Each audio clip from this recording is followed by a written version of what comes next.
네, 여러분 안녕하세요. 오늘 10월 10일 어떤 날인지 알고 계신가요?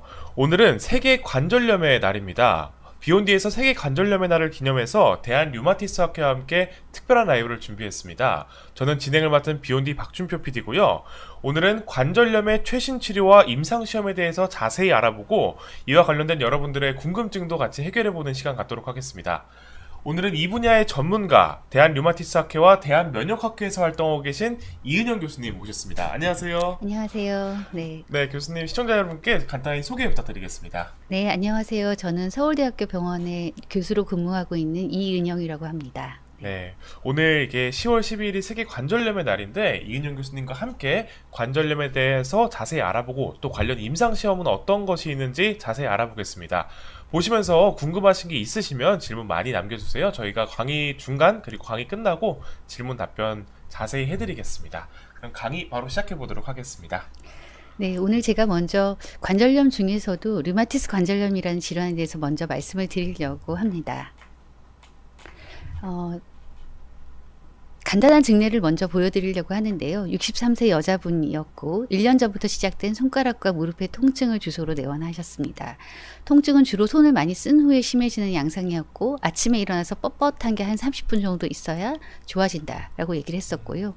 무릎에 통증이 있는데 주로 계단을 내려갈 때 좀 더 심해지는 양상이었습니다. 저희가 신체 검진을 이럴 경우에 해보게 되는데 손가락에 이제 마디가 좀 굵어져 있으면서 누르면 좀 아픈 그런 이제 통증을 호소를 하셨었고 양쪽 무릎은 약간 오자 다리처럼 되어 있는 그런 양상이었습니다. 네. 그래서 환자분의 이제 손 엑스레이를 찍은 거를 이제 보여드리는 건데요. 보시면 상당히 이제 변형이 와 있는 그런 네. 이제 소견들을 좀 볼 수가 있겠고 이제 이런 경우에 우리가 관절염이 있다. 근데 이게 어떤 종류의 관절염일까라고 이제 그 궁금증을 가지게 됩니다. 두 번째 증례를 다시 보여드릴 텐데요. 두 번째 증례는 조금 더 젊은 여자분입니다. 42세, 4개월 전부터 아팠고 손과 역시 무릎의 통증이었고 주로 움직이지 않을 때 좀 더 심해지는 양상이었지만 이게 뚜껑을 따거나 하기도 이제 어려울 정도로 좀 통증을 호소했었고요. 뻣뻣하고 역시 구부러지지 않은 증상이 있었고 이게 오후 정도가 되어야 손이 좀 쥐어지는 그런 증상이 있다고 하였습니다. 갑상선 기능 저하증을 진단받으셨고요. 역시 신체 검진을 했는데 이 사진에서 보시는 것처럼 앞선 증례보다는 조금 더 나아 보입니다. 좀 더 나아 보이는데 이 두 번째, 세 번째 손가락 마디가 이제 중간에가 약간 부어 있었고 좀 누르면 약간 말랑말랑하게 들어가면서 통증이 있는 그런 압통을 호소하고 있었습니다. 이 두 가지의 증례를 비교를 해보면 사실 앞선 증례가 좀 더 진행된 관절염처럼 보이시죠? 네, 더 좀 더 뭐 이런 말하면 좀 더 기이하게 변형이 됐으니까요. 네. 그리고 이제 뒤에 증례는 좀 더 이제 그렇게 오래되지 않았고 좀 염증이 좀 있어 보이는데 사실 앞선 증례는 전형적인 골관절염, 퇴행성 관절염 증례가 되겠고요. 뒤에 증례가 전형적인 류마티스 관절염의 증례가 되겠습니다. 사실 이게 어떤 관절염이냐를 진단하는 건 저희가 아무리 강조해도 지나치지 않습니다. 왜냐하면 우리가 퇴행성 관절염이냐 류마티스 관절염이냐에 따라서 이게 치료 약제의 선택도 달라지고 진행 경과도 달라지고 합병증도 다르고 심지어 수명도 달라질 수가 있기 때문에 우리가 정확한 진단이야말로 치료의 첫 단계라고 할 수가 있을 것 같고요.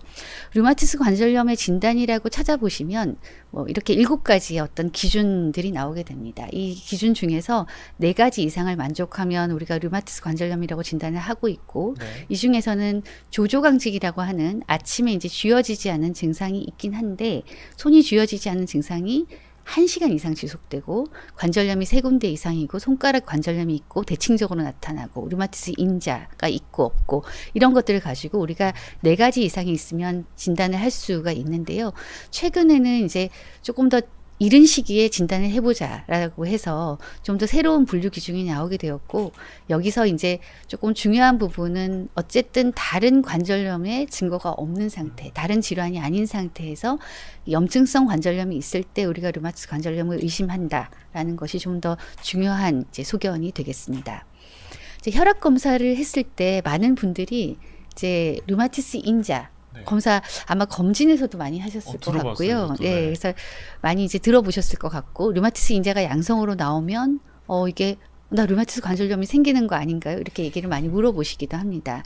류마티스 관절염 환자한테서 이 인자는 70 내지 80%가 양성이 나오긴 합니다.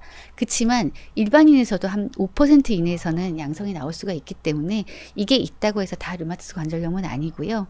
요즘은 이제 항 CCP 항체라는 게 있는데 이거의 민감도와 특이도가 조금 더 높아서 의심이 되는 경우에는 이런 항체 검사를 추가로 해볼 수도 있겠습니다.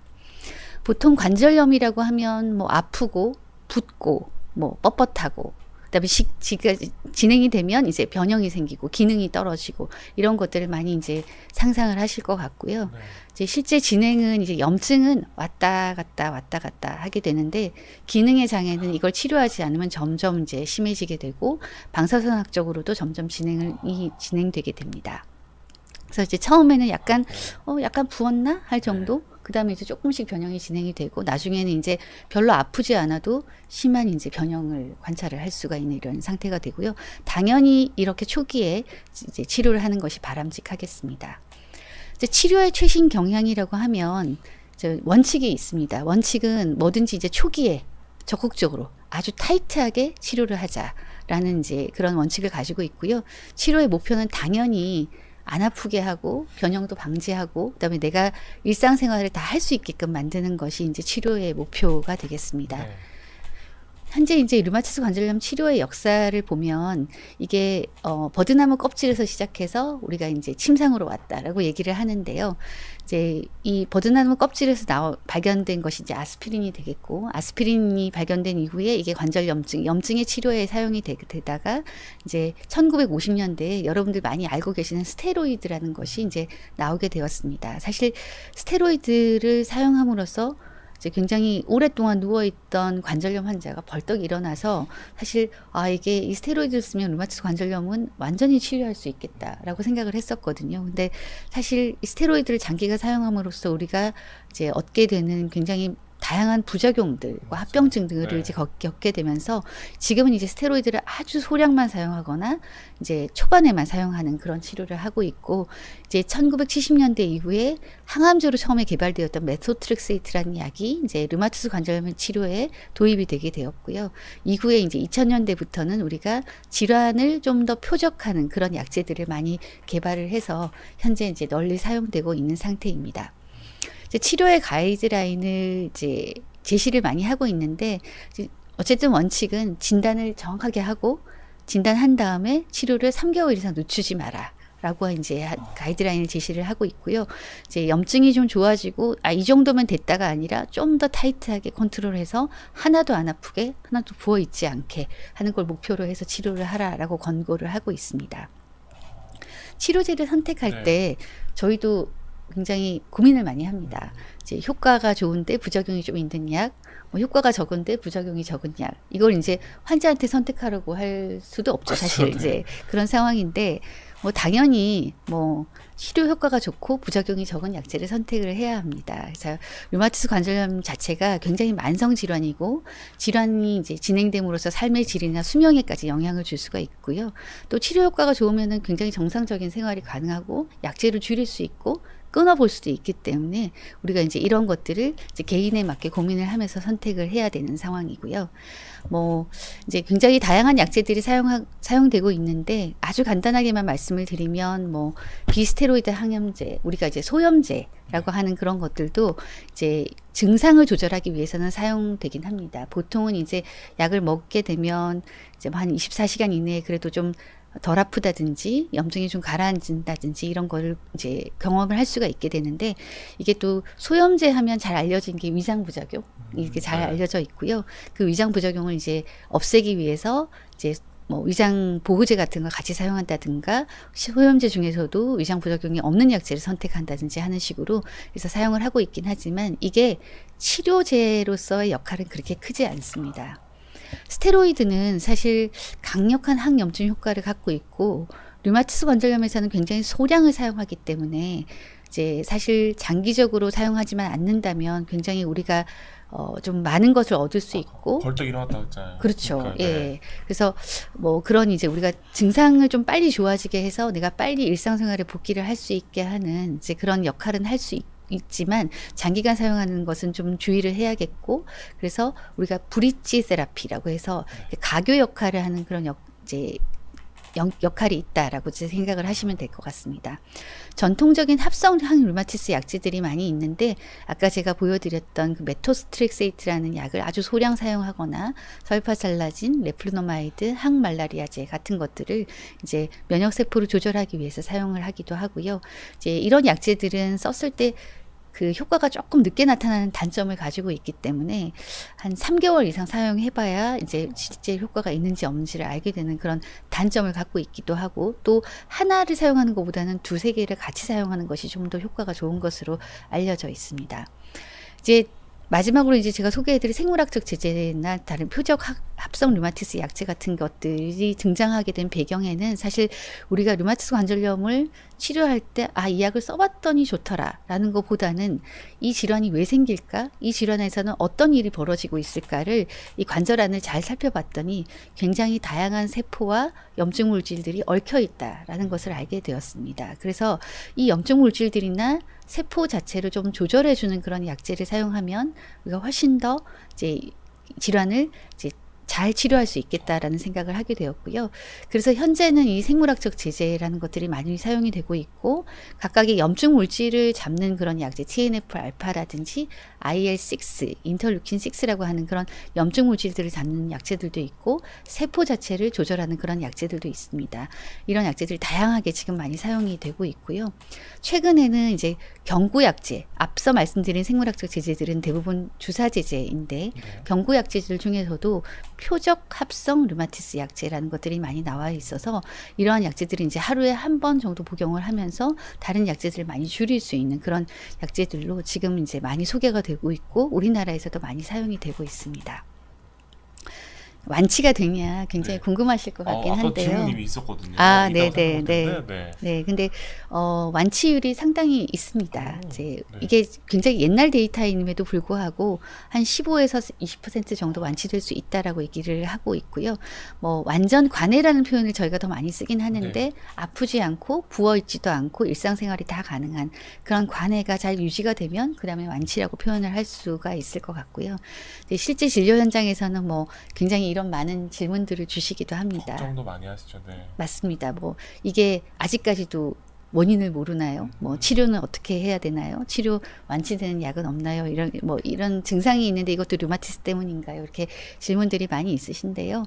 그다음에 또 실제 진료 현장에서는 뭐 상담 시간도 짧고 다 좋아졌다고 하는데 나는 아파 죽겠다, 이제 이런 경우들도 있고, 별 얘기 안 하고 이제 약만 주더라 해서 실제로 환자분들은 이제 체질을 바꿔봐야겠다 해서 좀 약간 엉뚱한 저희가 증명되지 않은 치료를 하는 경우들이 있는데, 이제 이런 일이 없도록 저희가 잘 노력을 해야 될 것 같습니다. 그래서 이제 치료제를 선택할 때는 의사의 의견도 중요하지만 이제 많은 분들이 좀 이런 그 여러 가지 정보들을 통해서 이제 실제 이제 의사와 상담을 통해서 내가 원하는 약제, 그리고 이제 의사가 권하는 약제, 치료제, 여러 가지 방법들을 이제 우리가 shared decision이라고 하는 게 굉장히 중요할 것 같고요.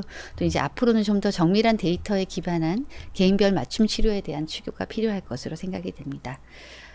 그래서 일단은 뭐 초기에 이제 잘 치료하는 게 중요하고, 특히 이제 합병증을 줄이려면 이제 2년 이내에 류마티스 관절염이 굉장히 나빠질 수 있기 때문에 우리가 초기에 이제 치료하는 것이 굉장히 중요하고, 그리고 많은 분들이 이제 뭔가 이게 관절염이 있으면 더 운동을 해야 된다 이런 것도 있는데, 사실 염증이 심할 때는 운동을 좀 줄이는 게 쉬는 게 그렇죠. 최고인 거죠. 쉬면서 좀 시원하게 찜질을 한다든지 이런 게 좀 좋고, 이제 그게 좋아지고 나면 관절의 구축이나 이제 기능의 저하를 방지하기 위해서 좀 운동을 하는 게 좋고요. 그래서 그런 식으로 이제 좀 이해를 하시면 좋을 것 같고요.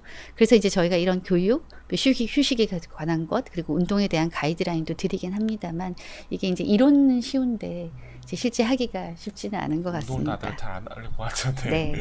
그래서 제가 질환에 대한 소개는 이 정도로 이제 마무리를 하고자 합니다. 알겠습니다. 네. 그러면 저희가 이제 류마티스 관절염 임상시험도 알아볼 텐데요. 그 전에 질문 몇 개 들어왔던 것들 한번 살펴보겠습니다. 어흥님 질문 먼저 살펴볼게요. 관절염 예방을 위한 생활습관 꿀팁이 있을까요? 또 류마티스 관절염 전문가시니까 류마티스 관절염을 예방할 수 있는 좀 습관이 있을까요? 그 되게 멀게 느껴지지만 네. 사실 류마티스 관절염이 여자들한테 많기도 하고 네. 그다음에 또 한편으로는 그 흡연자에 많은 것으로 알려져 흡연자에 있습니다. 많아요? 예, 이게 굉장히 오. 멀어 보이긴 하는데요. 네. 이게 뭔가 흡연이 가지고 있는 어떤 스모킹이 가지고 있는 물질들이 이제 폐나 이런 쪽을 통해서 우리가 갖고 있는 그 단백질의 변형을 일으키고 그것 때문에 이제 관절염이 유발된다라는 네. 이제 그런 그 데이터들도 실제 연구들도 있고 또 치주염이 굉장히 오래된 환자들을 보면 치주염을 일으키는 어떤 그 균이 이제 그 단백질의 변성을 일으켜서 우리 몸을 다시 공격하게 만드는 이제 그런 역할을 한다라고 알려져 있어서 뭐 어떻게 보면은 관절염 예방을 위해서 꿀팁이라고 하면 루마티스 관절염 같은 경우에는 흡연을 하시는 분이면 당연히 반드시 금연을 하시는 게 좋고 또 이제 적절한 치주염 치료라든지 그런 환경 변화도 좀 중요하겠고요. 전반적으로 손가락 관절염 같은 경우는 우리나라 이제 특히 여성분들은 특히 퇴행성 관절이 많이 네. 손에 오는 이유가 많이 사용하거든요. 뭐 이제 그 손빨래를 하고 뭐 이렇게 주방일을 하거나 뭐 네, 같이 네. 집안일 할 때도 네. 네. 그래서 뭐 이렇게 그런 것들을 좀 피하고 손을 잡고 이제 펴주는 그런 역할을 하는 게 좀 중요할 것 같고요. 저 같은 경우는 이제 환자분들한테 아침 저녁으로 따뜻한 물에 한 1분쯤 담궈서 손을 자꾸 뻗는 이제 그런 걸 하면 좀 손가락 관절염이 오는 걸 좀 예방할 수 있을 거라고 생각을 하고 있습니다. 되게 그래서 예상 외의 것들이 좀 인자가 되기도 하네요. 네, 네, 맞습니다. 신기하네요.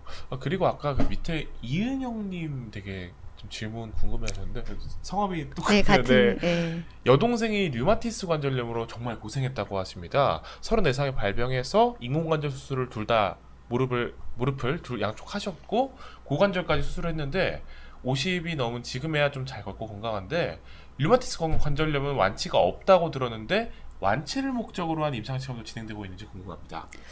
네, 사실 이제 완치라는 게 뭐 어떻게 보면은 이렇게 지금 있는 데미지를 완전히 이렇게 바꾸는 거를 하지는 못할 텐데요. 예를 들면 이제 인공관절 수술을 했는데 그걸 다시 이제 정상적인 관절로 이제 복귀하기는 어려울 거라고 생각이 네. 됩니다. 하지만 어쨌든 이게 계속 진행되는 거를 막아야 하고 막은 상태에서 우리가 이제 치료의 단계를 줄여갔을 때 이제 더 이상 나빠지지 않으면 그걸 이제 완전 관해라는 거를 이제 목표로 해서 치료를 할 수가 있고 당연히 현재 나와 있는 대부분의 임상시험들이나 약제들은 다 완치를 목적으로 하고 있습니다. 다만 우리가 저거를 목적으로 한 임상시험의 결과를 다 이제 보지 못하는 이유는 대부분의 임상시험들은 6개월, 1년, 2년 네. 이제 이런 정도를 이제 목표로 하고 있기 때문에 우리가 어떤 임상시험을 10년씩 이렇게 하지는 못하거든요. 그래서 뭐 목적은 완치이긴 하지만 우리가 완치를 가기 위한 전 단계까지가 임상시험의 목표라고 보시면 될 것 같습니다. 완치까지 보기 위해서 좀 더 단기간이 필요한데 네, 네. 기한이 그럴 수가 없다 보니까 네, 네. 네. 알겠습니다. 그런데 인공관절 수술을 하게 되면 류마티스 관절염으로 또 어느 정도 탈출이 되는 건가요? 사실 류마티스 관절염이 굉장히 다양한 관절에 오게 네. 되는데요. 뭐 예를 들면 무릎 같은 경우에 이제 염증이 심해지면 이렇게 붓고 계속 이제 거기서 부으면은 안쪽에 있는 연골을 망가뜨리고 이제 그러면서 결국은 걷기가 어려워지거나 통증이 너무 심해서 네. 이제 인공관절을 해야 되는 경우가 있습니다. 요즘은 그런 경우가 많지 않지만 예전에는 훨씬 더 많았었고요. 네. 근데 이 관절의 활막이라는 게 염증이 생기는 게 이 류마티스 관절염의 기본인데 그 인공관절을 하고 나면 활막을 많이 제거하게 되거든요. 네. 그러면 어떻게 보면 병소가 없어지는 거니까. 염증이 생길 곳이 사라진 거죠. 그렇죠. 네. 예. 그렇지만 이제 무릎을 수술한다고 해서 손가락이 좋아지진 않는 거죠. 그쵸. 그래서 이제 저희가 요즘은 이런 수술을 하는 거는 조금 뒷단계.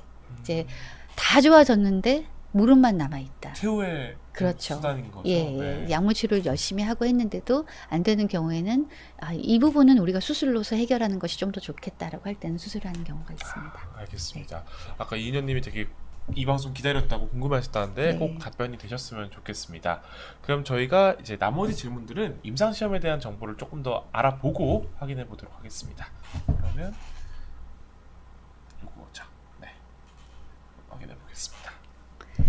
네, 제가 이제 두 번째로 류마티스 질환의 임상 시험에 대한 이제 소개를 좀 해드리려고 합니다. 사실 제가 류마티스 관절염만 말씀드리긴 했습니다만 제가 보는 류마티스 질환은 굉장히 다양하게 많습니다. 실제로는 이제 이게 뭐 자가 면역 질환, 염증 질환 이렇게 알려져 있기도 하고요. 이 그림에서 보시는 것처럼 거의 100가지가 넘는 이제 류마티스 질환들이 존재하고 류마라는 말의 어원은 흐르는 물질이라는 뜻이거든요. 흐르는 물질이요? 네, 그래서 네. 흐르는 물질이 뭔가 우리 몸을 돌아다니면서 문제를 일으킨다. 그래서 아주 다양한 증상들이 나타나게 되어 있는데 이 100가지가 넘는 류마티스 질환들이 대부분 굉장히 희귀하고 난치인 질환들이 많아서 이제 조금 예전 한 20년 전만 해도 치료 방향이 이제 잘 제시가 되어지지 않다가 지금은 굉장히 이 임상 시험들을 통해서 많은 이제 치료제들이 나오게 되었습니다. 여기 약간 작아서 잘 안 보이지만 실제로 지금 글로벌하게 전체 그 제약 그 산업에 그 두 번째를 이제 차지하는 게 이 제약 시장의 두 번째를 차지하는 게 이런 자가 면역 질환에 대한 치료이고요. 네. 2020년도에 한 500억 불 정도로 예상을 했었는데 지금은 훨씬 더 많아졌습니다. 훨씬 더 많은 이제 임상 시험들이 진행되고 약제들이 개발되고 있어서 이 만성 질환이다 보니까 자가 면역 질환에 대한 어떤 니즈는 훨씬 더 많아지고 또 아마 비용도 훨씬 더 증가할 거라고 생각이 됩니다. 그 아까 제가 소개해드렸던 생물학적 제재가 등장을 함으로써 사실 치료의 목표가 변경되고 이제 완전 관해, 완치를 목표로 하는 것이 사실이기는 하지만 이제 실제 이 바이오로직스가 등장하게 된 배경에는 굉장히 많은 임상 시험들이 시행이 되었고 네. 인적 물적 자원이 투자가 됐고 따라서 이제 의료 비용이 많이 증가가 되게 되었습니다. 이 항 TNF 그 제재라는 거를 예를 들어서 살펴보면 이 항 TNF라는 제재가 70몇 년도에 먼저 소개가 됐었고 90년대 네. 이후에 임상 시험이 시작이 되었었거든요. 근데 이게 지금 이제 2020년대까지 굉장히 많이 사용이 되고 있고 실제 처음에는 이게 류마티스 관절염 치료제로 임상 시험이 시작됐는데 이후에는 강직성 척추염, 크론시 병이라고 하는 염증성 장염, 그다음에 뭐 건선 질환, 건선 관절염 이런 것까지 다 확대가 되면서 이 약제 단일 약제의 시장은 훨씬 더 넓어지게 되었습니다. 그래서 어떤 약제를 잘 개발하고 임상 시험을 시행함으로써 우리가 이제 굉장히 다양한 질환에 이거를 이제 적용해 볼 수 있는 그런 옵션이 생기게 되었고요. 하나 임상 시험에서 새로운 가능성을 많이 발견한 맞습니다. 거네요. 네, 네. 그래서 어떻게 보면 우리가 그런 임상 시험을 통해서 또 이 물질이 이 질환에서 굉장히 중요했구나. 라는 것을 또 알게 된 이제 그런 면들도 있었고, 그러면 지금도 계속 이제 이런 새로운 기전이나 제형의 약제가 개발이 되고 있는데, 이제 그런 이유를 살펴보면, 우리가 이제 2차, 3차 생물학적 제재를 사용했을 때, 그거를 계속 쓰는 환자가 또 생각보다 적습니다. 기존의 항 류마티스 약제에 이제 효과가 있는 사람이 한 50%, 그 다음에 거기서 이제 실패해서 생물학 제재를 쓰는 사람이 50%, 그다음에 또 거기서 또 페일한 사람이 50% 이런 식으로 계속 이제 한 반 정도가 계속 이제 남아 있게 되는 거죠. 네. 그래서 치료 뒷단에 갈수록 중단 비율도 증가되고 하기 때문에 이제 이런 뭔가 사람마다 뭔가 내가 갖고 있는 염증 물질의 중요도가 좀 다르다라고 할 수 있을 것 같고요. 이제 주사를 쓰다 보면은 이제 처음에는 괜찮다가 나중에 이제 주사에 대한 약간 내성 같은 이제 그 주사의 약제 효과를 떨어뜨리는 이제 내 몸이 스스로 항체를 만들기도 하고요. 그런 편의성의 문제라든지 중화항체가 생성된다든지 하는 문제가 있기 때문에 뒷단으로 갈수록 이런 그 효과가 좀 떨어지는 것들이 사실입니다. 그래서 아직도 많은 이제 글로벌 제약회사, 우리나라를 비롯해서 많은 제약회사들이 이런 그 류마티스 관절염을 비롯한 류마티스 질환에 대한 이제 약제들을 아직도 찾고 있고 개발을 하고 있고요. 이제 그 이면에는 실제 이제 우리가 리얼 월드에서 사용을 해봤더니 여러 가지 다른 부작용 면들도 있고 또 듣지 않는 환자들도 있기 때문에 이제 개발은 여전히 진행되고 있다라고 할 수가 있겠습니다. 제가 이제 이 강의를 준비를 하면서 이제 류마티스 질환 대상으로 한 임상 시험이 전 세계에서 지금 어떻게 이제 네.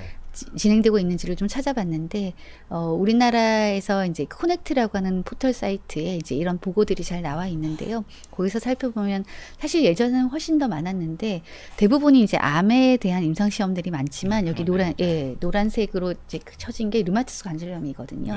네. 전 세계적으로 뭐 400개가 넘는 임상 시험이 그 IP가 여전히 개발되고 있고 그런 임상 시험이 진행되고 있는데 이게 실제로 줄어든 겁니다.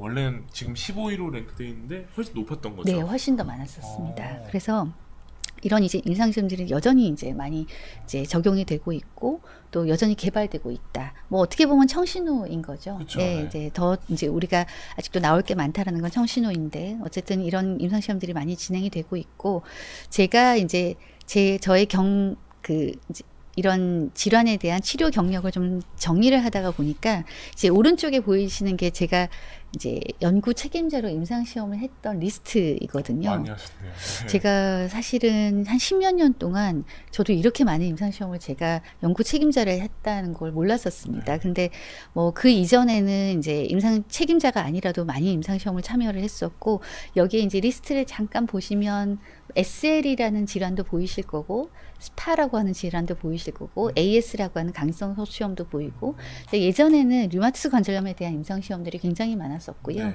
이제 그거에서 지금은 좀 더 레어한 디지즈, 좀 더 희귀한 질환들로 많이 옮겨가고 있는 그런 상황입니다. 그래서 이 중에서도 제가 이제 했던 임상시험 중에 하나가 이제 우리나라 회사에서 이제 개발했던 바이오시밀러에 대한 임상시험이 하나 있었고요. 이제 그게 페이즈 1이라 그래서 일상 임상시험이었거든요. 네. 일상 임상시험은 이제 전 세계에서 최초로 투여하는 겁니다. 인간의 최초로 투여하는 건데 그 중에서도 2명의 이제 환자가 이 세계 최초의 임상시험에 이제 투여가 됐었었고 사실 그 환자분들은 다행히 굉장히 효과가 좋았고 지금도 그 약제를 이제 이어서 임상시험이 끝난 다음에도 사용하고 있는 그런 상태인데 그래서 지금 몇 가지 임상시험들을 통해서 개발된 이런 약제들은 실제 오리지널 약보다도 뭐 바이오시밀러 같은 경우에는 오히려 지금 외국에선 더 많이 사용되고 있는 그런 약제들도 있고 이게 가능했던 이유는 사실 많은 임상시험들이 우리나라를 비롯해서 많은 이제 전 세계에서 이루어졌기 때문인데 제가 생각하기에는 사실 한국이 이런 임상시험 기여도가 굉장히 높았다고 생각을 합니다. 네. 뭐 초반에 저희가 좀 더 적극적으로 이런 치료를 해보고자 하는 것 그리고 굉장히 환자들의 협조도 그렇고 이제 병원이나 이제 의료진들의 지원도 굉장히 많았었기 때문에 이제 적극적으로 이제 그런 임상시험에 참여를 해서 실제로 의료 비용이라든지 약제 값을 낮추는 데도 많이 기여를 했다고 생각이 되고요. 이런 실제 임상시험을 통해서 이제 약제가 등장함으로써 이 기존의 오리지널 약제뿐만이 아니라 이 바이오시밀러라고 하는 약제의 사용률도 올라가고 또 이제 전체적으로 이 약제의 사용률도 더 이제 상승하게 되는 그런 효과를 가지고 와서 우리가 어떻게 보면은 좀 더 이런 약제들 더 많이 조기에 사용할 수 있게 된 큰 계기가 됐다고 생각을 합니다. 그래서 임상시험들을 통해서 저희가 얻게 된 것들은 뭐 어떻게 보면 약물의 치료 효과를 과학적으로 증명을 할 수가 있었고 또 이거를 해봄으로써 이제 부작용을 규명을 하고 또 어떠한 일이 벌어질 수 있겠다는 걸 예측하는 그런 이제 것들을 많이 얻게 됐고요. 이제 또 질환 치료를 통해서 기능 장애를 예방하고 삶의 질도 향상시키고 수명도 연장을 하고 또 하나 큰 거는 우리가 위약 효과라 그래서 네. 효과가 없는 치료들도 생각보다 항상 많거든요. 그런 군을 넣잖아요. 맞습니다. 네. 이제 그거가 필요한 이유는 이제 그 효과가 없는 치료에 대한 근거를 좀 확보함으로써 우리가 이제 불필요한 의료 행위를 감소시키는 것이 목표인데 그 이제 임상 시험을 통해서 그런 것들도 이제 우리가 많이 알 수 있게 됐다고 생각이 됩니다. 그래서 그 포털 사이트에 나와 있는 이제 임상 시험에 대한 우리나라 사람들의 이제 이해도를 이제 조사한 게 있더라고요. 그래서 보면은 이제 임상 시험에 참여할 의향이 있는 사람들 중에는 아 내가 좀 더 나은 이제 뭔가 얼리 어댑터 같은 그쵸, 이제 딱 그런 그거죠. 네. 예 그걸 해보고 싶다라는 분들도 있고 또 여전히 부정적인 이유는 뭐 이제 막연한 두려움, 맞아요. 내가 이제 혹시 위약이 걸릴까, 그다음에 또 내가 약간 그런 대상자가 되고 싶지 않다. 실험 대상자 뭐 그런 표현을 많이 쓰죠. 맞습니다. 네. 그래서 그런 거가 되고 싶지 않다라는 그런 것들도 있기는 하고요. 그렇지만 이제 결국은 임상시험에 참여하게 되는 주요 결정 요인들을 살펴보면 뭐 질병 치료를 위해서 내가 좀 더 적극적인 치료를 하고 싶다라는 개인의 의지 그리고 이제 뭐 좀 이런 그 임상시험에 참여함으로써 얻게 되는 여러 가지 경제적인 혜택이나 보호 시스템들이 잘 갖춰져 있기 때문에 이제 마음 놓고 참여할 수 있겠다라고 하는 분들도 많이 있는 것 같습니다. 요즘은 또 워낙 안전성도 많이 보장됐고 이런 맞습니다. 새로운 치료들을 누구보다 먼저 네, 받을 네. 수 있다는 점에서 장점이 있으니까요. 네, 맞습니다. 네. 그래서 이제 이 시점에서 저희가 생각해야 될 것들은 우리가 어떤 약제를 가져와서 임상시험을 한다고 해서 저희가 무조건 다 참여하는 것은 아니거든요. 네. 그래서 저희도 하다 보면은 같은 환자군인데 치료에 대한 반응이 다른 거 왜 그럴까? 이런 이제 의문도 가져야 되고요. 한 환자에서도 시기별로 이런 약제를 사용할 때와 또 시간이 지나가면 또 저런 약제를 사용할 때가 좀 다르지 않을까. 질환도 변하니까요. 그런 것도 생각을 해봐야 되고 뭐 똑같이 척추관절염을 갖고 있는데도 불구하고 같은 약제를 쓰더라도 부작용의 빈도가 좀 다르고 이제 이런 걸 좀 더 미리 예측할 수 있는 그런 네. 이제 임상시험 같은 것들이 개발돼야 되지 않을까 생각이 되고 그래서 결국은 좀 더 정밀한 치료를 위한 스마트한 클리니컬 트라이얼 개발이 필요하다라고 생각이 됩니다. 제가 이제 마지막으로 하나 소개를 해드릴 게 네. 이제 이 정밀 치료라는 거에 대한 이제 어떤 예시 이제 그게 좀 더 이제 우리가 각광을 받게 된 예시를 좀 말씀드리고 싶은데 이 왼쪽에 있는 에밀리 화이트헤드라고 하는 이 아이는 이제 굉장히 찾아보시면 아마 인터넷에도 많이 나와 있을 겁니다. 이 친구가 이제 급성 림프구성 백혈병이라는 걸 진단받은 이제 아이였고요. 이 이제 굉장히 다른 치료를 했음에도 불구하고 효과가 없고 이제 굉장히 위중해진 그런 상태에서 요즘 이제 많이 알려진 카티라는 치료를 이제 임상 시험을 통해서 이제 받게 되었고 이 친구가 그 임상 시험을 받게 된 다음에 5년 이상을 이제 아주 잘 지내게 되었고요. 네. 건강하게 잘 지내게 되었고 이거를 계기로 해서 이 한 명의 케이스를 통해서 사실은 미국 FDA가 이 킴리아라고 하는 카티 치료를 임상시험 그러니까 쓸 수 있게 한 명의 임상시험을 통해서 승인을 해주게 되었습니다. 이 친구는 아직도 이제 10년이 지난 지금도 잘 이제 건강하게 잘 지내고 있다고 매년 이제 인터넷에 사진이 올라와 있습니다. 그래서 이런 것들을 우리가 이제 좀 생각해 보면 많은 환자를 대상으로 해서 효과가 있는 약제들도 중요하지만 뭔가 실제 이제 이 한 명의 케이스라도 굉장히 중요하지 않을까. 희귀한 질환이니까 또 모집단을 많이 집단을 많이 확보하기 어렵잖아요. 맞습니다. 네. 굉장히 중요한 포인트를 지적해 주셨는데요. 네. 저희가 이제 파퓰레이션 베이스라고 하는데 이제 어떤 집단을 통해서 우리가 효과가 있는 약제를 60% 효과가 있는 약제를 이제 얻겠다라는 건 10명 중에 6명은 효과가 있고 4명은 효과가 없는데 그렇죠. 네. 그러면 4명은 효과가 있고 6명은 효과가 없으면 이 약제는 우리가 버리는 것인가? 효과가 있는 4명도 있잖아요, 그쵸. 사실은. 그러면 이 4명은 어떤 특징을 갖고 있기 때문에 효과가 있었던 것일까? 예. 그런 것까지 밝혀내는 거죠. 그렇죠. 네. 이제 그런 이제 좀 더 정밀한 그런 트라이얼이 좀 필요할 임상 시험이 필요할 거라고 생각이 되고, 그래서 이게 그런 거를 좀 보여주는 데이터가 되겠고요. 그래서 지금은 이제 N 오브 원 트라이얼이라는 게 있습니다. 이제 제가 인터넷에 봤더니 티셔츠에도 이제 N 오브 원 이렇게 이제 있는 게 있었는데요. 그러니까 결국은 한 사람의 이제 아까 에밀리 화이트헤드처럼, 그러니까 한 사람을 위한 임상 시험. 이제 이런 디자인이라고 생각이 되는데요.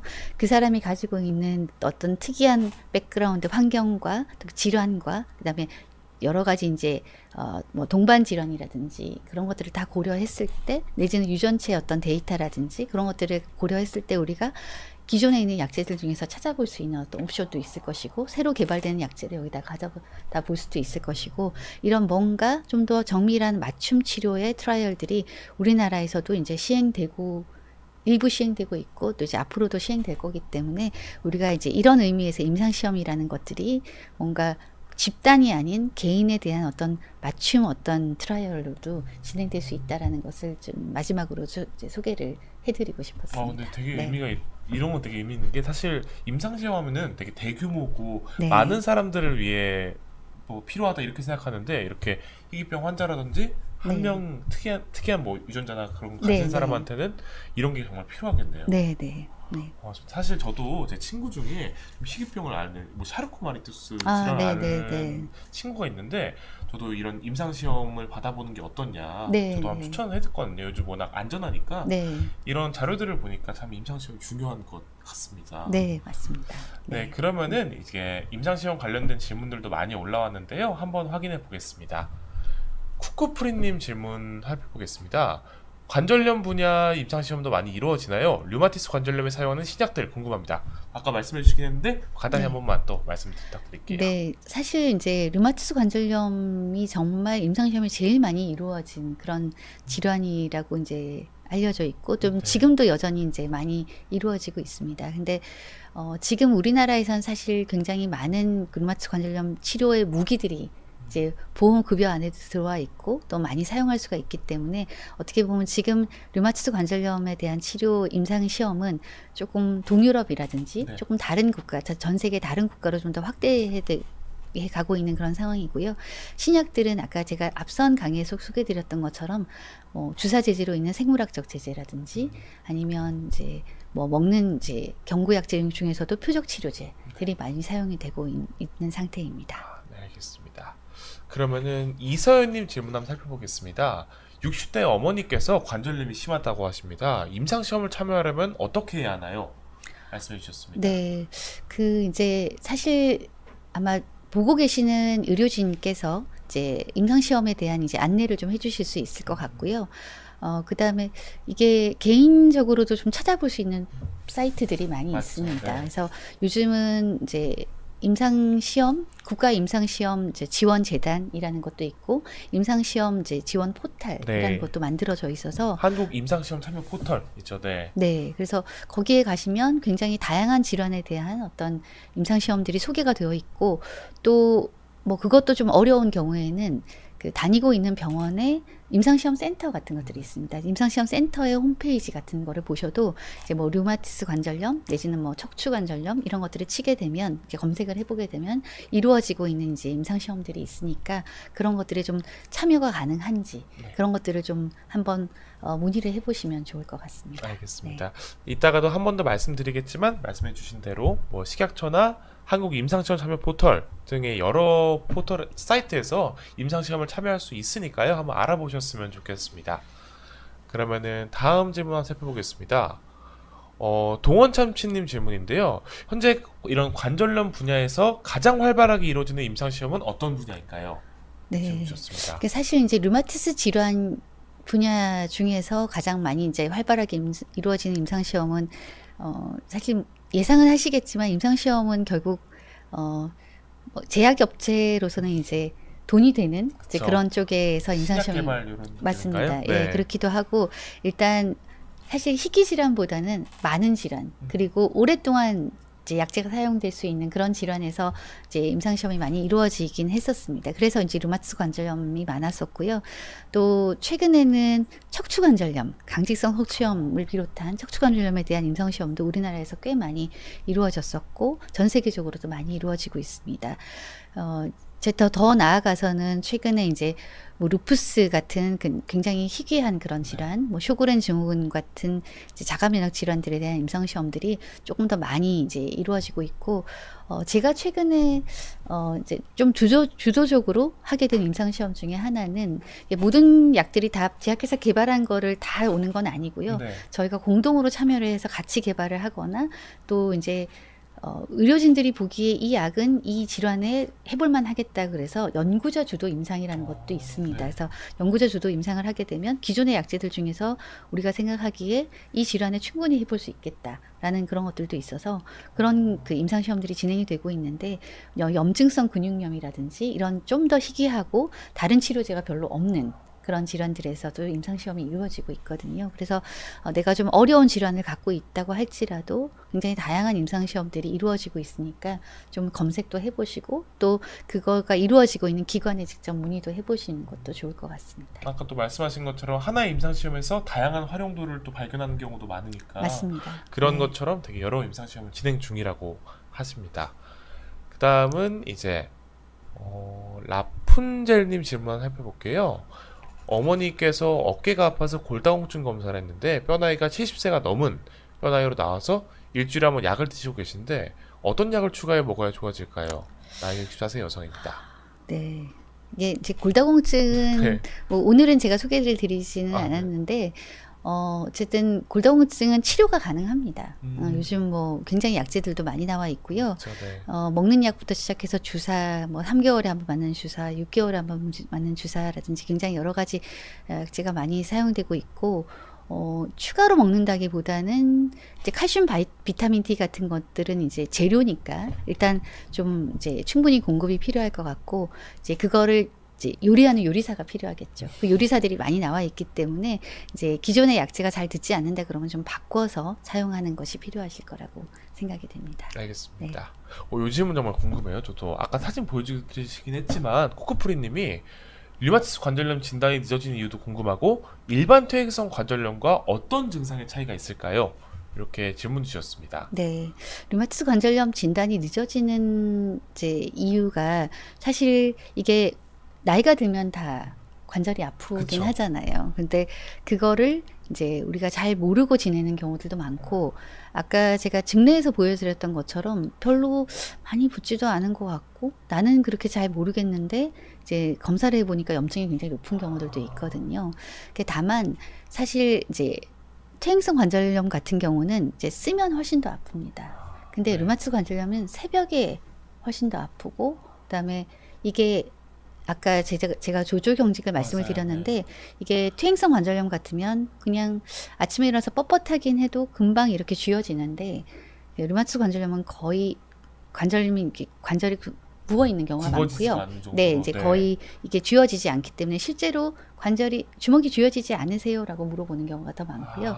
관절의 분포가 굉장히 많이 다릅니다. 퇴행성 관절염은 이제 제가 보여드린 요 중간 마디와 끝 마디에 주로 오게 되어 있고, 네. 류마티스 관절염은 중간 마디를 비롯해서 이 손가락에 시작하는 마디, 손목, 무릎, 발목 이런 데가 침범이 되고 반드시 붓습니다. 네. 붓기가 무조건 생기는 거예요? 맞습니다. 오. 네, 그래서 이제 그런 거의 증상을 좀 차이를 가지고 좀 그런 증상이 있으면 빨리 병원에 가보시는 게 좋을 것 같습니다. 조조경직과 좀 붓기가 좀 대표적인 증상으로 맞습니다. 알 수 네, 있겠네요. 네, 네. 알겠습니다. 그러면 아까 질문 주셨던 이은영 님인데요. 네, 류마티스 관절염도 유전력이 있다고 들었는데 조카도 걱정이라고 하십니다. 조카가 이제 34살인데 2번 출산을 하셨고 인자가 있다고 들었습니다. 또 혹시 초기에 증상을 발견했을 때 바로 치료하면 완치도 가능한가요? 네, 네. 질문 주셨습니다. 사실은 유전력이 아주 높지는 않습니다. 아, 그래요? 예, 네. 오히려 유전력이 높은 경우는 굉장히 초기, 예를 들면 10대나 10대 전에 생긴다든지 그런 경우들이 있겠고요. 이제 특정 면역 표현형과 연관성은 있지만 이게 유전되는 질환이냐고 물어보시는 경우가 많은데 저는 유전되지 않는 확률이 훨씬 더 높다고 말씀을 드리긴 하고요. 류마티스 인자가 있는 경우는 사실 인자가 있어도 발병하지 않거나 혹은 이게 그냥 일반인에서도 나타나는 그냥 자가 항체인 경우가 상당히 많기 때문에 증상이 없으면 뭐 굳이 검사를 안 하셔도 될 것 같고, 다만 이제 초기에 증상을 발견했다. 그 초기 증상이 뭐냐라는 게 아까 말씀드렸던 이제 손가락이 시작하는 마디나 손목 같은 데 굉장히 붓는다든지 이런 네. 문제가 있으면 이제 찾아가서 이제 그때는 치료를 시작하시는 게 좋겠고, 초기에 이제 치료하는 것이 당연히 이제 완치 확률이 훨씬 높습니다. 사실 류마티스 인자라고 하면 저도 사실 류마티스 이미 걸린 것 같은 걱정이 네, 들 것 맞습니다. 같아요. 네. 근데 사실 정상인들 분들 네. 중에서도 인자가 있는 분이 있다고 하시니까 너무 걱정은 하시지 않고 증상이 있을 때 진료를 받아보시면 좋을 것 같습니다. 그러면 이제 보람의 살쾡이님 질문 살펴보겠습니다. 관절염은 나이가 좀 드신 분들만 있는 건가요? 20, 30대도 관절염이 있는 건가요? 저는 있는 것 같은데요. 치료 방법이 똑같나요? 이렇게 질문 주셨습니다. 우리가 퇴행성 관절염 같은 경우는 이제 50대가 되면 50%, 60대가 되면 60% 이렇게 얘기를 하긴 하는데요. 그러니까 뭐 10명 중에 6명은 60대가 되면 퇴행성 관절을 갖고 있다라고 네. 얘기를 하는데, 류마티스 관절염은 훨씬 젊은 나이에 생깁니다. 그래서 오히려 뭐 20대에서 한 50대 사이가 더 많고요. 물론 이제 이 질환을 갖고 살아가는 사람이 훨씬 많기 때문에 나이가 든 류마티스 관절염 환자들이 더 많죠, 사실은. 그렇지만 발병은 좀 더 젊은 나이에 많으니까 30에서 50대 사이에 더 많다고 생각을 하시면 될 것 같고요. 있는 것 같은 경우 이제 느낌이 든다고 하시면 어쨌든 내가 지금 갖고 있는 이 증상이 이제 염증성 관절염인 류마티스 관절염이냐 아니면 이제 아닌 그냥 뭐 인대염이냐 나 이제 우리가 누구나 있을 수 있는 퇴행성 관절 증상이냐에 대한 한번 구분을 위해서 진료를 받아보시는 것도 좋을 것 같습니다. 오히려 젊은 사람들한테 류마티스 관절염이 많이 생기. 네, 맞습니다. 전 네. 몰랐네요. 저는 둘 다 나이가 좀 들어야 네. 생긴다고 네, 생각했거든요. 네, 네. 알겠습니다. 조심해야겠습니다. 네. 그 다음에 이제 리버블 사는 리트리버님, 그 관절염이 있으면 계단 오르내리면 안 되나요? 이렇게 질문 주셨습니다. 아까 뭐 통증이 있을 경우 아, 움직이지 네, 말라 네, 이렇게 말씀해 네, 주셨는데, 네. 그 사실 이제 이런 경우는 무릎에 관절염이 있는 경우를 이제 생각을 해볼 수가 있을 것 네. 같은데요. 그게 뭐 류마티스 관절염이 있다고 해서 꼭 뭐 계단을 못 오른다라기보다는 우리가 이제 보통 계단을 내려갈 때 이제 무게가 가해지는 경우에 이제 연골이, 그러니까 뼈와 뼈가 만나 있고 그 사이에 연골이라는 방석이 있는데 네. 그게 이게 굉장히 이제 큰 완충 역할을 해주고 있거든요. 근데 이제 그걸 계속 무게를 가해주게 되면 당연히 닳아 없어지게 됩니다. 재생이 잘 안 되는 조직이기 네. 때문에. 근데 이제 계단을 내려가 갈 때 보면 우리가 당연히 이제 무게가 무릎에 다 실리게 되겠죠. 그래서 이제 연골이 닳는 속도를 더 악화시킬 수가 있기 때문에 이제 어떻게 보면 저희가 무릎이 이제 좀 아프다라고 하는 경우에는 계단을 내려가지는 마시고 오르는 건 천천히 가고 가능한 평지를 걸으세요. 라고 이제 얘기를 우리가 가게 드리거든요. 되니까요. 네, 네. 그래서 뭐 부어 있거나 할 땐 당연히 이제 계단이나 많이 걷는 게 좋지는 않겠지만 염증이 좀 좋아지고 나면 얼마든지 이제 뭐 평지를 걷는 운동이나 그런 건 하셔도 좋겠고, 저는 조금 연세가 있으신 분들한테는 계단은 내려가지 마시고 오르는 것만 천천히 하시고 평지를 걸으시도록 그렇게 이제 권고를 드리긴 합니다. 알겠습니다. 내려가는 게 더 위험하다. 더 네, 좋지 맞습니다. 않다. 예, 또 예. 기억해두면 연골이 좋을 것 같습니다. 다른 경우에는. 네, 네. 기억하면 좋을 것 같습니다. 네. 근데 혹시 강직성 척추염 네, 인자 한번 네. 질문 한번 확인해 볼게요. 네.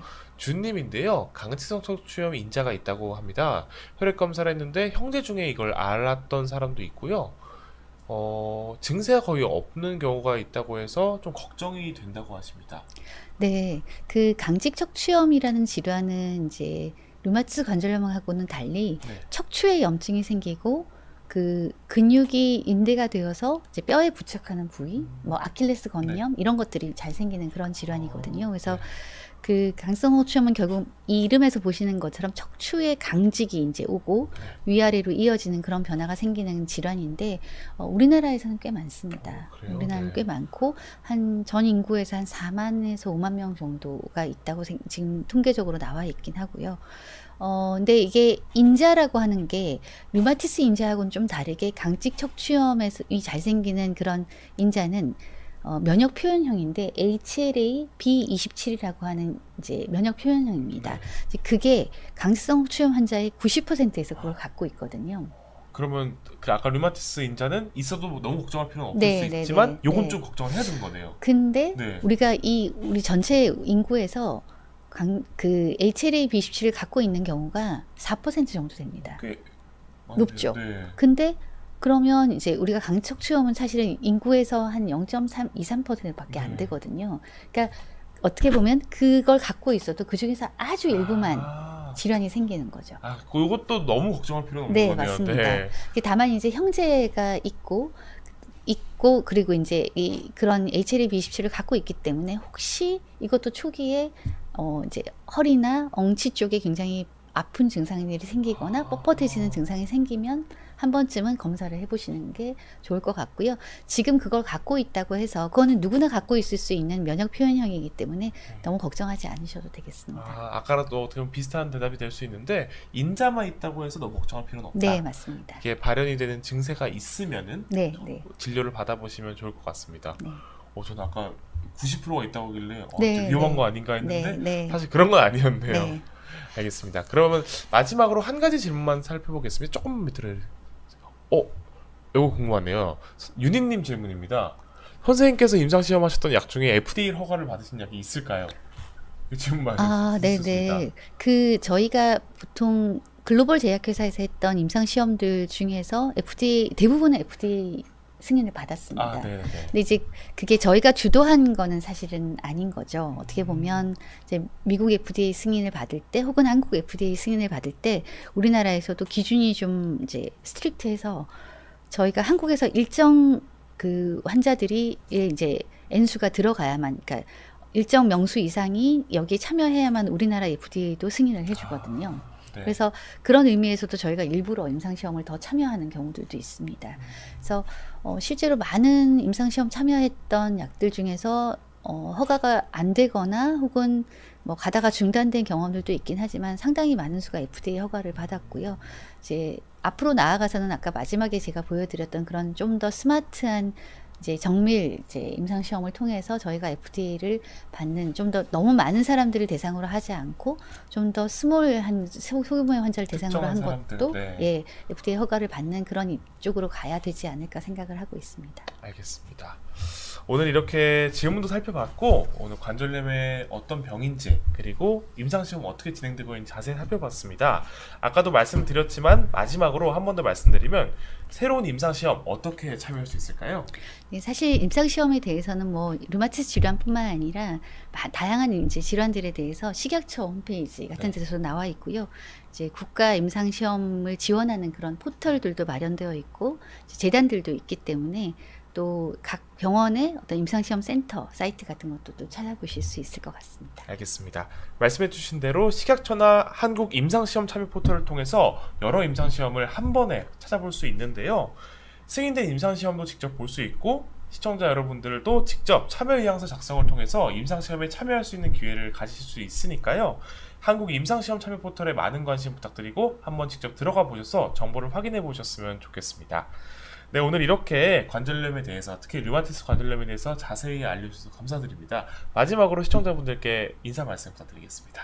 네, 오늘 이런 그 임상 시험임을 비롯해서 류마티스 관절염, 류마티스 질환들에 대한 소개를 할 수 있어서 굉장히 영광이고 또 앞으로도 이런 그 임상 시험이나 질환들에 대한 어웨어니스를 증가시키는데 기여를 할 수 있어서 굉장히 감사한 시간이었습니다. 네, 감사합니다. 또 연구를 또 열심히 하고 계시니까요. 네, 많은 임상시험 참여 관심 부탁드리고 이인영 교수님의 앞으로도 응원하겠습니다. 감사합니다. 네. 오늘 시청해주셔서 감사드리고요. 저희는 여기서 이만 마치겠습니다. 감사합니다.